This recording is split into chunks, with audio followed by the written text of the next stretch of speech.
ഒരു കുട്ടി ഇങ്ങനെ വന്ന് ഗേറ്റ് കടന്നു വന്ന് കുട്ടി നേരെ എന്ത് ചെയ്തു, തൻ്റെ എടുത്തു, കണ്ണാടി ഉണ്ടായിരിക്കണം, ഒന്ന് ഇട്ട്, എന്നിട്ട് എന്നോട് പറഞ്ഞു അദ്ദേഹം നിക്ക് നോക്കിക്കോട്ട് പറഞ്ഞു. അങ്ങനെ അവര് വന്ന് കോളേജിലേക്ക് കയറിയിട്ട് 2 സ്റ്റെപ്പ് കയറി കഴിഞ്ഞ് വീണ്ടും നിന്നു, വീണ്ടും ഇത് ഓപ്പൺ ചെയ്തിട്ട് ഒരു 3 മിനിറ്റ്സിന്റെ ഉള്ളിൽ അല്ലെങ്കിൽ ഒരു മാക്സിമം ഒരു 5 മിനിറ്റ്സിന്റെ ഉള്ളിലാണ് ഈ 2 തവണ ഇത് എടുത്തിട്ട് അവര് ഇന്ന്. അപ്പൊ ഇത്രമാത്രം ഒരു സ്യൂഡോ കോൺഫിഡൻസിനെയാണ് വെളുത്തിട്ട് പാറുക എന്നാണ് അതിന് പത്രങ്ങളൊക്കെ കൊടുത്തൊരു ഹെഡിങ്.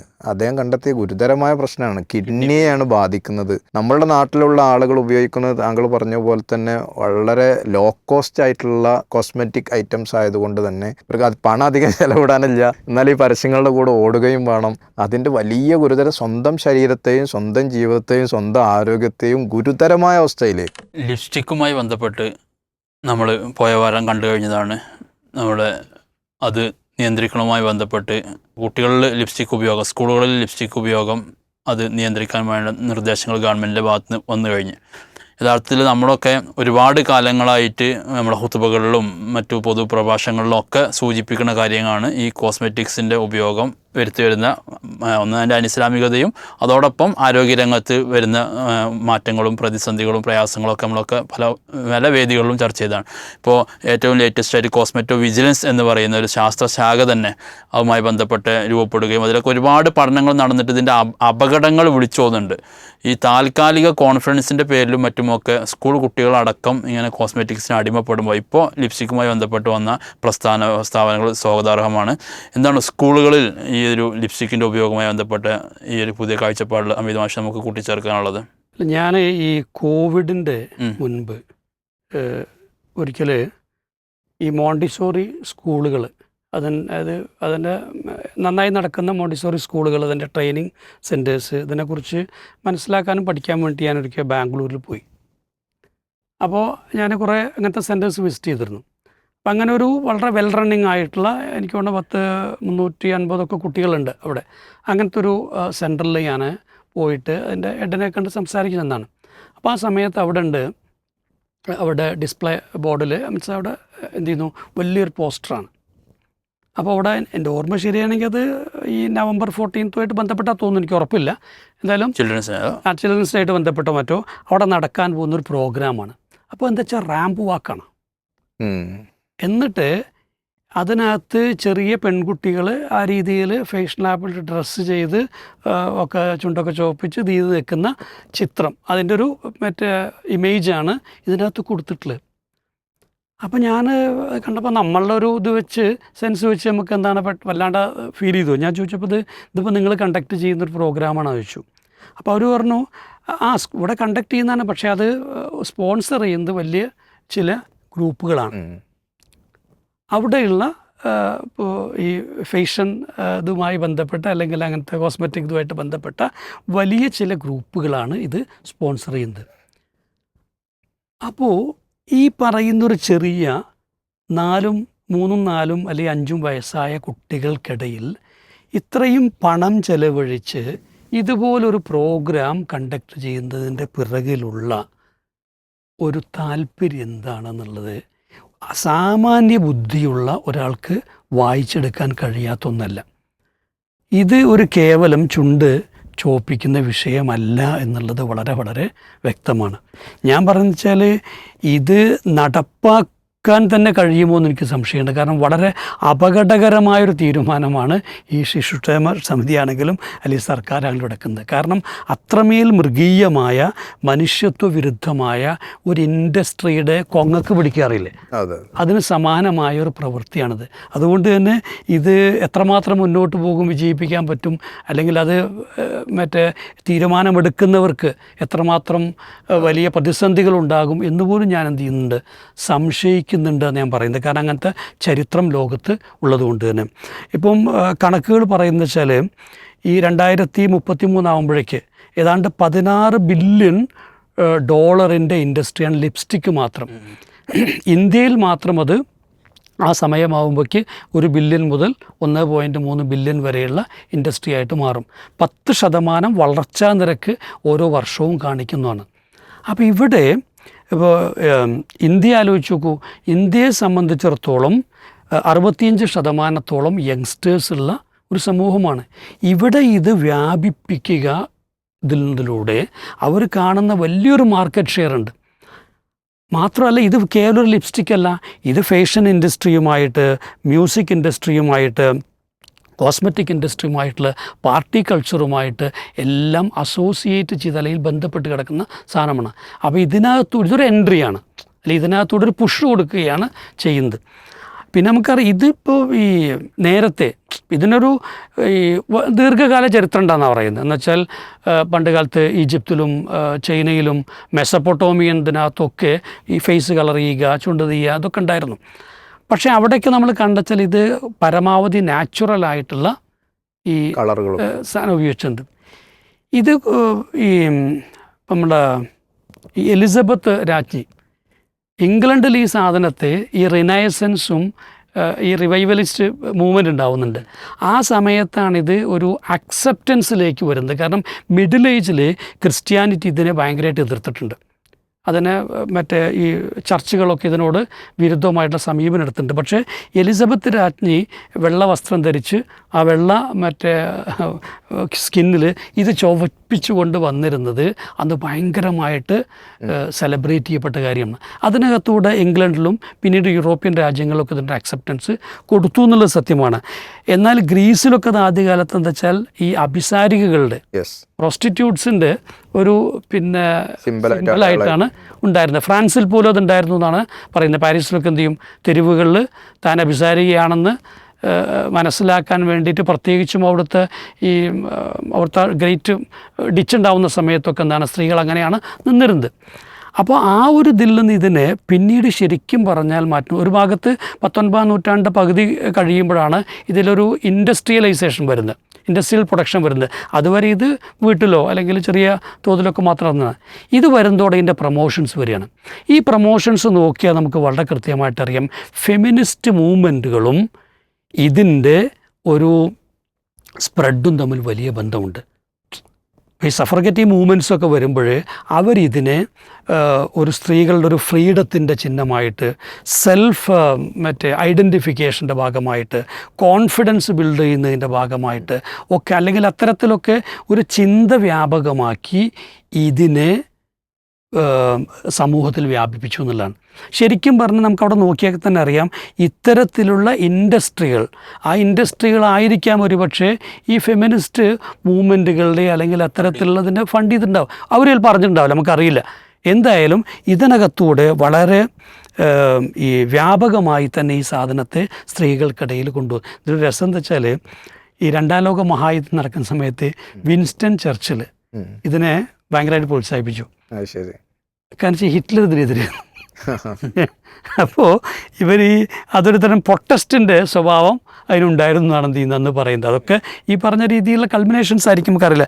എന്തായാലും ഈ ഇതിന് പലപ്പോഴും സ്ത്രീകളുടെ ഒരു സ്വയം നിർണയത്തിൻ്റെ, ഫ്രീഡത്തിൻ്റെ അല്ലെങ്കിൽ അവരുടെ ആത്മവിശ്വാസത്തിൻ്റെ ഒരു പ്രതീകമാക്കി മാറ്റുന്നതിലൂടെ വലിയ തോതിലുള്ള വ്യാപനത്തിനത് കാരണമായി.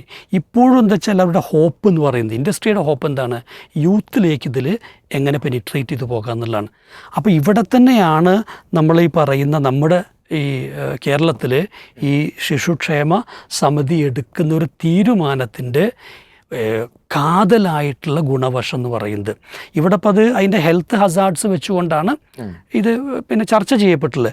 പക്ഷേ ഞാൻ വെച്ചാൽ കേവലം ഒരു ഹെൽത്ത് ഹസാർഡിൻ്റെ മാത്രം വിഷയമല്ല ഇത്, മറിച്ചൊരു കൾച്ചറിനെ മാനിപ്പുലേറ്റ് ചെയ്ത് ആ കൾച്ചറിലേക്ക് ഏറ്റവും വികൃതമായ ചില ആശയങ്ങളെ വളരെ ആസൂത്രിതമായി സ്പ്രെഡ് ചെയ്ത് അതിനകത്തൂടെ ഒരു സംസ്കാരത്തെ, ഒരു ജനതയെ ഒക്കെ മാറ്റിയെടുക്കാൻ ശ്രമിക്കുന്ന, ഒപ്പം നമുക്കറിയാം ഈ ഫെമിനിസ്റ്റ് അപ്പോൾ എവിടെ എത്തിയിട്ടുണ്ട്, അത് കുടുംബങ്ങളെയൊക്കെ ഛിന്ന ഭിന്നമാക്കുന്ന അല്ലെങ്കിൽ അതിനെതിരെ സംസാരിക്കുന്ന ഒരു തലമുറയാണ് സൃഷ്ടിക്കുന്നത്. നമുക്കറിയാം അതിപ്പോൾ പോപ്പുലേഷൻ്റെ പ്രശ്നത്തിലേക്ക് വന്നിട്ടുണ്ട്, മാരേജുകൾ ഡിലേ ചെയ്യുന്നതിലേക്ക് വന്നിട്ടുണ്ട്. അപ്പോൾ ഇതിന് ഒരു സബ് ലിങ്കിങ് എന്ന് പറയുന്നത് നോക്കിക്കഴിഞ്ഞാൽ അറിയാം ഇവ തമ്മിൽ പരസ്പര ബന്ധിതമായിട്ടുള്ള ഒന്നാണ്. ഇനി എന്താ വെച്ചാൽ ഇതിൽ രസകരമായിട്ടൊരു കാര്യം ഞാൻ നേരത്തെ വായിച്ചൊരു സംഭവമായിരുന്നു. എന്നുവെച്ചാൽ 2001 ഈ റിസഷൻ ഉണ്ടായപ്പോൾ, സാമ്പത്തിക മാന്ദ്യം വന്നപ്പോൾ, അന്നത്തെ ഒരു CEO ആയിരുന്ന ലിയോണാർഡോ ലോഡർ എന്ന് പറയുന്ന കക്ഷി, ഇദ്ദേഹത്തിൻ്റെ ഒരു വലിയ പഠനം അല്ലെങ്കിൽ അദ്ദേഹത്തിൻ്റെ ഒരു ഫൈൻഡിങ് ഉണ്ട്. എന്താ വെച്ചാൽ റിസഷൻ ടൈമിൽ സാധാരണ സംഭവിക്കുന്നത് എന്താണ്, എല്ലാത്തിൻ്റെയും ഉപയോഗം കുറയും അളവ് അല്ലേ? പൊതുവെ കുറക്കും. അപ്പോൾ കോസ്മെറ്റിക്സിൻ്റെ പൊതുവായി നോക്കിയാൽ കോസ്മെറ്റിക്സിൻ്റെ ഉപയോഗം, അതായത് സെയിൽ ഒക്കെ കുറഞ്ഞു. പക്ഷേ ലിപ്സ്റ്റിക്കിൻ്റെ ഉപയോഗം കൂടി. അപ്പോൾ അതിൽ നിന്ന് ഈ ലിപ്സ്റ്റിക് ഇൻഡെക്സ് എന്നുള്ള ഒരു പ്രയോഗം വന്നു. നമ്മൾ സാധാരണ നമ്മൾ ഒരു രാജ്യത്തിൻ്റെ എക്കോണമിയെ പഠിക്കുമ്പോൾ എന്ത് ചെയ്യും, അവിടുത്തെ എന്താ പറയുക, നമ്മൾ ഈ എന്താ നമ്മൾ പറയില്ലേ, ഉള്ള ചില ഇൻഡിക്കേറ്റേഴ്സ് ഉണ്ടല്ലോ, അതായത് അവിടുത്തെ മറ്റേ GDP പഠിക്കും. അതുപോലെ തന്നെ എന്താ വെച്ചാൽ ഇൻഫ്ലേഷനെ കുറിച്ച് എന്ത് ചെയ്യും. അപ്പോൾ ഇതിനൊക്കെ പകരം ഒരു സമൂഹത്തിലെ സാമ്പത്തിക ഒരു കൺസ്യൂമർ ബിഹേവിയറിൽ കൺസ്യൂമറുടെ ഒരു കൺസ്യൂമർ കോൺഫിഡൻസിന് പഠിക്കാൻ പറ്റുന്ന ഏറ്റവും നല്ലൊരു ഇൻഡെക്സ് ആയിട്ട് ഈ ലിപ്സ്റ്റിക്കിനെ മാറിയെന്നുള്ളതാണ്. എന്താ അദ്ദേഹം പറയുന്നത് വെച്ച് കഴിഞ്ഞാൽ, നോർമലി ആളുകളുടെ പർച്ചേസിങ് കപ്പാസിറ്റി കുറയുമ്പോൾ ഒരു ബാക്കി പർച്ചേസൊക്കെ നിർത്തും. പക്ഷെ അപ്പോഴും അവരിൽ ഈ ഒരു കോൺഫിഡൻസ് ഉണ്ട് എന്ന് കാണിക്കുന്ന, എപ്പോൾ വേണമെങ്കിലും എന്ത് ചെയ്യാം, കൺവേർട്ടബിൾ ആയിട്ടുള്ള ഒരു ബിഹേവിയറാണ് അവരുടെ എന്നുള്ളത് കാണിക്കുന്ന ഒരു സാധനം ഈ പറയുന്ന ലിപ്സ്റ്റിക്കാണെന്നാണ് അവരപ്പോൾ ഉപയോഗിക്കണം. ഇത് ചീപ്പസ്റ്റാണ്, അതായത് ഏറ്റവും ചീപ്പായിട്ട് അവരാഗ്രഹിക്കുന്ന ഒരു ലക്ഷറി ഇത് പ്രൊവൈഡ് ചെയ്യാൻ പറ്റുന്ന ഒന്നാണ് ഈ ലിപ്സ്റ്റിക്. അതുകൊണ്ട് തന്നെ ടേം എന്താ വെച്ചാൽ അഫോർഡബിൾ ഇൻ്റലിജൻസ് തിയറി എന്നുള്ളത് പോലും എന്ത് ചെയ്തിട്ടുണ്ട്, സൈക്കോളജിയിൽ ഡെവലപ്പ് ചെയ്തിട്ടുണ്ട്. കാരണം ചിലപ്പോൾ ഇത് പലപ്പോഴും ഇത് ചീപ്പാണ് എന്നുള്ളതാണ് ഏറ്റവും വലിയ അപകടം. അതുകൊണ്ട് തന്നെ മാർക്കറ്റ് ചെയ്തത് എന്താ വെച്ചാൽ, നേരത്തെ കോസ്റ്റ്ലി ആയിരുന്ന ഈ സാധനത്തെ, അത് ഏറ്റവും നല്ല കെമിക്കൽസ് ഉപയോഗിച്ച് പരമാവധി ഹെൽത്ത് ഹസാർഡ് ഇല്ലാത്ത രൂപത്തിൽ ഉണ്ടായിരുന്ന സാധനത്തെ ഇന്ന് നിങ്ങൾക്ക് 10 ഉറുപ്പ്യക്ക് ഒരു സ്റ്റിക്ക് കിട്ടും. അപ്പോൾ കുട്ടികളിത് വാങ്ങുന്നു. ഞാൻ കഴിഞ്ഞ ദിവസം നമ്മുടെ അടുത്തൊരു BEd കോളേജിൽ ഒരു ഫംഗ്ഷൻ നടക്കുന്ന സമയത്ത് അവിടുത്തെ പ്രിൻസിപ്പൾ എന്നോട് പറഞ്ഞു, ഇതപ്പം നോക്കിക്കോട്ടോ എന്ന് പറഞ്ഞു. അപ്പോൾ ഒരു കുട്ടി ഇങ്ങനെ വന്ന് ഗേറ്റ് കടന്ന് വന്ന് കുട്ടി നേരെ എന്ത് ചെയ്തു, തൻ്റെ ബോക്സ് എടുത്തു. എന്നിട്ട് എന്താണ്, കണ്ണാടി ഉണ്ടായിരിക്കണം, ഒന്ന് ഇട്ട്, എന്നിട്ട് എന്നോട് പറഞ്ഞു, അതേ മനം നിൽക്ക് നോക്കിക്കോട്ട് പറഞ്ഞു. അങ്ങനെ അവർ വന്ന് കോളേജിലേക്ക് കയറിയിട്ട് 2 സ്റ്റെപ്പ് കയറി കഴിഞ്ഞ് വീണ്ടും നിന്നു, വീണ്ടും ഇത് ഓപ്പൺ ചെയ്തിട്ട്. അപ്പോൾ അതായത് ഒരു 3 മിനിറ്റ്സിൻ്റെ ഉള്ളിൽ, അല്ലെങ്കിൽ ഒരു മാക്സിമം ഒരു 5 മിനിറ്റ്സിൻ്റെ ഉള്ളിലാണ് ഈ 2 തവണ ഇതെടുത്തിട്ട് അവർ നിന്ന്. അപ്പോൾ ഇത് ഇത്രമാത്രം ഒരു സ്യൂഡോ കോൺഫിഡൻസിനെയാണ് ഇത് നൽകുന്നത് എന്ന് ഈ കുട്ടികൾ പോലും മനസ്സിലാക്കുന്നില്ല. എന്തായാലും നമുക്കറിയാം, സ്കൂളിനെ സംബന്ധിച്ചോളം ഇത് വിജയിക്കണമെന്നുണ്ടെങ്കിൽ ആദ്യമായിട്ട് ടീച്ചേഴ്സ് ഇതിൽ നിന്ന് പിന്മാറണം. കാരണം ഇന്ന് നമുക്കറിയാം, പലപ്പോഴും ഈ ടീച്ചേഴ്സിൻ്റെ നഖം, അല്ലെങ്കിൽ അവരിടുന്ന ക്യൂടെക്സ്, അവരിടുന്ന ഈ പെയിൻറ്റുകൾ, ഇതൊക്കെ കുട്ടികളെ സ്വാധീനിക്കുന്നുണ്ട്, അത് ഇമിറ്റേറ്റ് ചെയ്യാൻ ശ്രമിക്കും. അപ്പോൾ സ്കൂളുകൾ കൃത്യമായിട്ട് തന്നെ എന്തായാലും ഇത് ഇത്തരം ഒരു പ്രചരണം നടക്കുന്നതുകൊണ്ടും ഇത്തരത്തിലൊരു മൂവ്മെൻറ്റിലേക്ക് അത് പോകുന്നതുകൊണ്ടും സ്കൂളുകൾക്കൊക്കെ തന്നെ ശക്തമായിട്ട്, പ്രത്യേകിച്ച് എൻ്റെ മേലധികാരികൾക്ക് ശക്തമായ നിലപാടെടുക്കാൻ പറ്റും. ഇങ്ങനത്തെ എല്ലാത്തിലൂടെ നിൽക്കണ്ട എന്ന് പറയാൻ വളരെ എളുപ്പമാണല്ലോ. അതുകൊണ്ട് തന്നെ അത്തരത്തിൽ ഈ സമൂഹത്തെ സ്നേഹിക്കുന്ന കുട്ടികളുടെ ആരോഗ്യത്തെ, അവരുടെ ഭാവിയെ ഒക്കെ വളരെ പ്രാധാന്യത്തോടെ കാണുന്ന ഈ സ്കൂൾ അധികൃതർ, പ്രിൻസിപ്പൽമാർ, അവരെന്തായാലും അത്തരത്തിലൊരു നിലപാടെടുക്കുക തന്നെ വേണം. ഒപ്പം എന്താ വെച്ചാൽ നമുക്കറിയാം, കുട്ടി ഇവിടുന്ന് ഇതൊക്കെ തെറ്റാണെന്നൊക്കെ കേട്ടിട്ട് വീട്ടിൽ പോയിട്ട് വീട്ടിൽ അമ്മയും അച്ഛനോ അല്ലെങ്കിൽ ഉമ്മയും ഒക്കെ എന്താണ് ഈ പറഞ്ഞ പോലെ ഇത് ഉപയോഗിക്കുന്നതാണെങ്കിൽ അതിലെ ഒരു കോൺട്രാസ്റ്റ് എന്ന് പറയുന്നത് ഒരു ഹിപ്പോക്രസിയാണ് ഉണ്ടാക്കിയെടുക്കുക. അതുകൊണ്ട് തന്നെ ഇപ്പോൾ എനിക്ക് മനസ്സിലാക്കുന്നത് വെച്ചാൽ ഇതിൽ വ്യാപകമായിട്ട് പ്രചരണങ്ങളൊക്കെ എന്താണ് നടക്കാൻ പോകുന്നുണ്ട്. ഇത് ഗൃഹങ്ങളിലടക്കത്തിൻ്റെ അപകടങ്ങൾ പഠിപ്പിക്കാൻ പോകുന്നുണ്ട്. എന്തായാലും അത്തരത്തിലൊരു നടപടിക്രമം ഉണ്ടാവണം. അപ്പോൾ നമുക്കറിയാം, ഇപ്പോൾ സിഗരറ്റിൻ്റെ പോലൊരു പരസ്യം കൊടുത്തിട്ടുണ്ടാവും, അല്ലെങ്കിൽ മദ്യം, മറ്റേ എല്ലാ സിനിമൻ്റെ തുടക്കത്തിലും എന്ത് ചെയ്യും, മദ്യപാനം അതാണ് ഇതാണെന്നൊക്കെ പറഞ്ഞൊക്കെ. പക്ഷെ ഇത് കഴിഞ്ഞിട്ട് സർക്കാർ തന്നെയാണ് എന്ത് ചെയ്യുന്നത്, ഇത് പിന്നെ വെക്കുകയും ചെയ്യുന്നത്. അപ്പോൾ നമുക്കറിയാം, മദ്യത്തിൻ്റെയും മയക്കുമരുന്നിൻ്റെയൊക്കെ ഒരു അപകടം പൊതുവേ സമൂഹത്തിന് അറിയുകയൊക്കെ ചെയ്യാം. എന്നിട്ടും അത് ഉപയോഗിക്കുന്നുണ്ട്, വ്യാപകമാവുകയും ചെയ്യുന്നുണ്ട്. അത്ര വിസിബിലിറ്റി ഇല്ലാത്ത ഒന്നാണ് ഇതിൻ്റെ മാരകമായ സൈഡ് എന്ന് പറയുന്നത്. അതുകൊണ്ട് തന്നെ ഇത് കൃത്യമായ പഠിപ്പിക്കപ്പെട്ടിട്ടില്ലെങ്കിൽ, ഇപ്പോൾ അത് മാരകമായ ക്യാൻസറിന് കാരണമാകുന്നു എന്നൊക്കെ പറയുന്നു. ഇതൊക്കെ കുട്ടികൾക്ക് ഡൈജസ്റ്റ് ചെയ്യണമെങ്കിൽ അവരുടെ നിലവിലുള്ള ഒരു മനഃശാസ്ത്രത്തെ അല്ലെങ്കിൽ മനോഘടനയെ മറികടക്കുന്ന രൂപത്തിൽ അവരെ കൺവിൻസ് ചെയ്യാൻ കഴിയേണ്ടതുണ്ട്. അത് ഒരു കേവലം പത്രപ്രസ്താവനകൾ കൊണ്ടോ ഒന്നും കഴിയില്ല. അപ്പോൾ അതിന് നല്ലൊരു മിഷനറി വർക്ക് ചെയ്യാൻ ഉണ്ടതുണ്ട്. അപ്പോൾ ശിശുക്ഷേമ സമിതി എന്തായാലും മുന്നോട്ട് വന്നിട്ടുള്ളത് ഈ കാലഘട്ടത്തിൽ ഏറ്റവും മഹത്തായ ഒരു ആശയവുമായിട്ടാണെന്നതിൽ യാതൊരു സംശയവുമില്ല. സർവ്വ പിന്തുണയും നമ്മളതിന് നൽകണം. മാതാപിതാക്കൾ അതിൻ്റെ ഒരു പ്രാധാന്യത്തെ മനസ്സിലാക്കണം, ഒപ്പം നിൽക്കണം.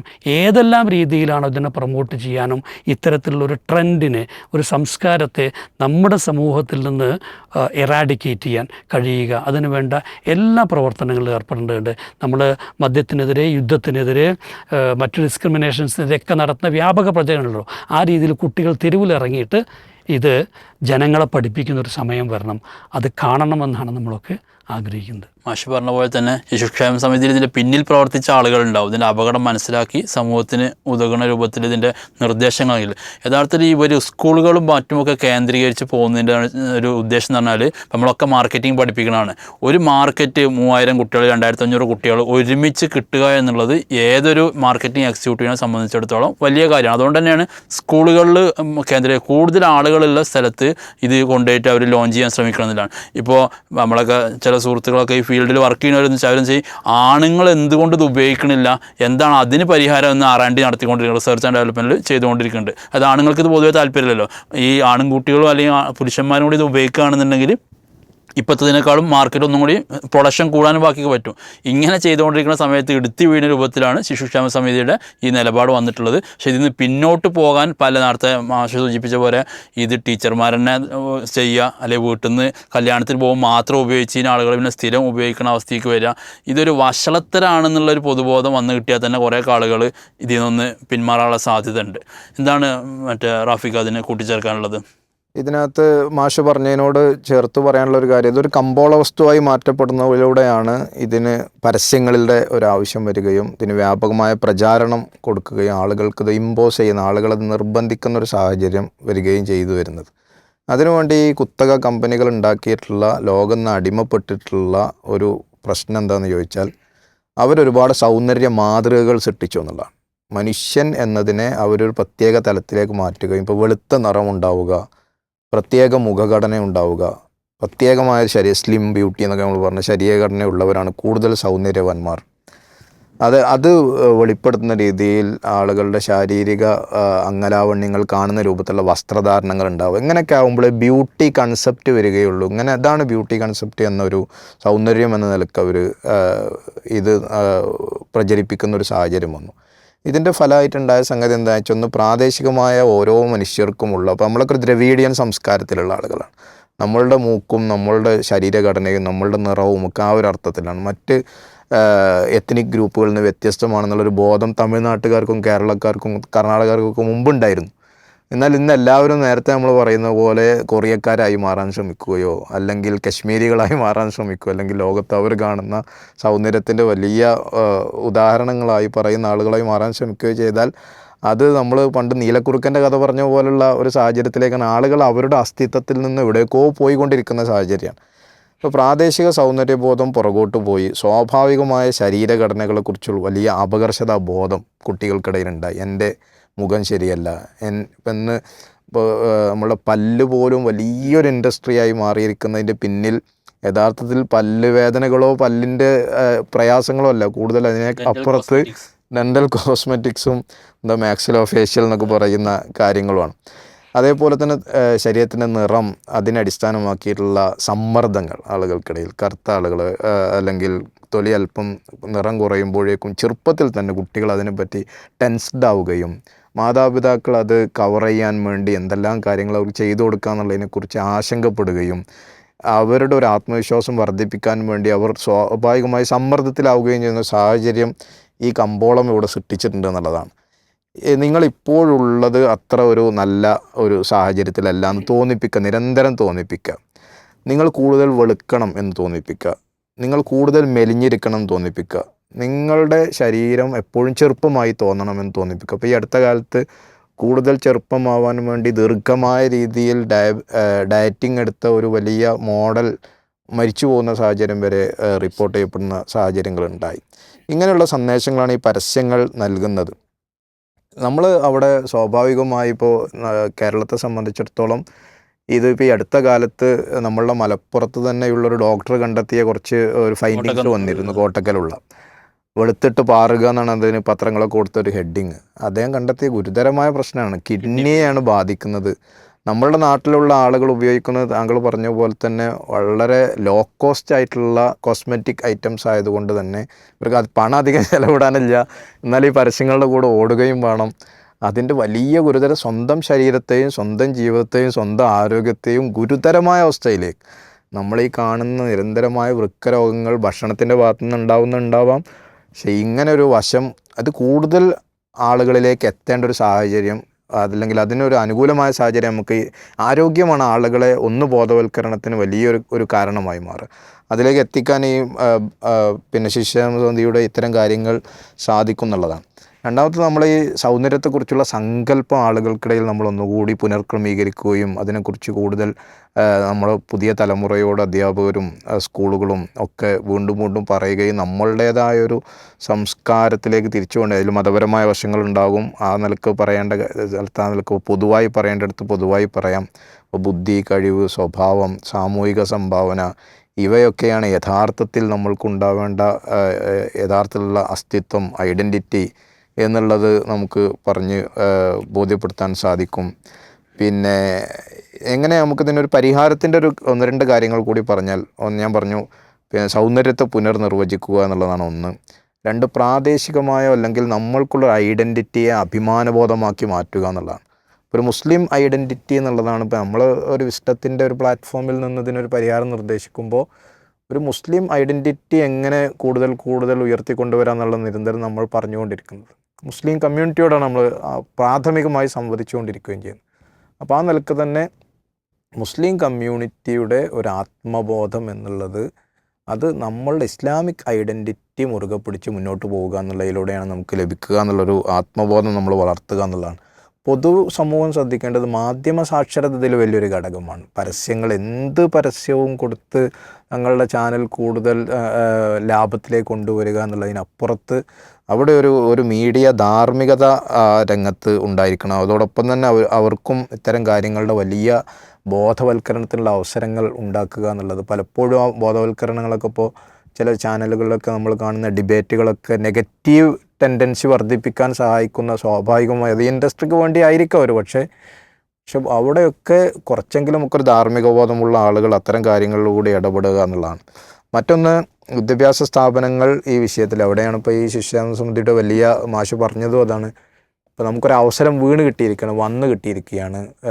നമുക്കൊരു ഗവൺമെൻറ് ഒരു മോഡ് തന്നെ നമുക്കിതിനൊരു അവസരമായി കിട്ടിയിരിക്കുകയാണ്.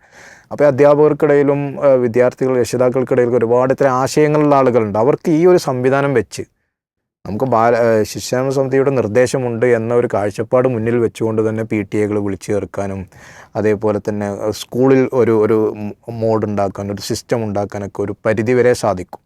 അതിനെല്ലാവരുടെയും ഒരു പിന്തുണയും ഇതിൻ്റെ അവിടെയൊക്കെയാണ് ഇതിൻ്റെ ആരോഗ്യവശങ്ങളും മറ്റൊക്കെ സൂചിപ്പിച്ചാൽ എല്ലാവരുടെയും ഒരു പിന്തുണ കിട്ടുന്നൊരു സാഹചര്യമാണ്. അതിലേക്ക് കൊണ്ടുവരാനും ശ്രമിച്ചു കഴിഞ്ഞാൽ വലിയൊരു മാറ്റ രംഗത്ത് നമുക്ക് ഇത് വെച്ചുണ്ടാക്കാൻ സാധിക്കും, ഒരുപാട് പ്രതിസന്ധികൾ ഉണ്ടെങ്കിലും. ഇവിടെ ഒരു ഇസ്ലാമിനെതിരെ പലപ്പോഴും പ്രചണ്ഡമായ വിമർശനങ്ങൾ നടത്തുന്നവർ പലപ്പോഴും പറയാറുള്ള ഏറ്റവും വലിയ വിമർശനം എന്ന് പറയുന്നത് മൂടിക്കെട്ടിയ സ്ത്രീ എന്നുള്ളതാണ്. പക്ഷേ ഇസ്ലാമിൻ്റെ കാഴ്ചപ്പാട് എന്താണ്? ഒരു സ്ത്രീയുടെ സൗന്ദര്യം എന്ന് പറയുന്നത് തൻ്റെ ഭർത്താവിനും അതുപോലെ തന്നെ അല്ലെങ്കിൽ ഏറ്റവും അടുത്ത ആളുകളുടെ മുൻപിൽ മാത്രം പ്രദർശിപ്പിക്കേണ്ടതെന്നാണ്.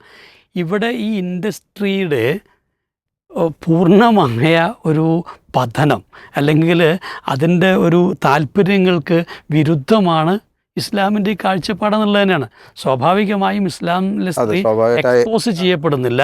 അതുകൊണ്ട് തന്നെ അവർക്ക് ആ രീതിയിൽ സമൂഹത്തിൻ്റെ മുൻപിൽ കോൺഫിഡൻസിന് വേണ്ടിയിട്ട് അല്ലെങ്കിൽ ഫ്രീഡത്തിന് വേണ്ടിയിട്ടൊന്നും ഇത് ഉപയോഗിക്കേണ്ടി വരുന്നില്ല.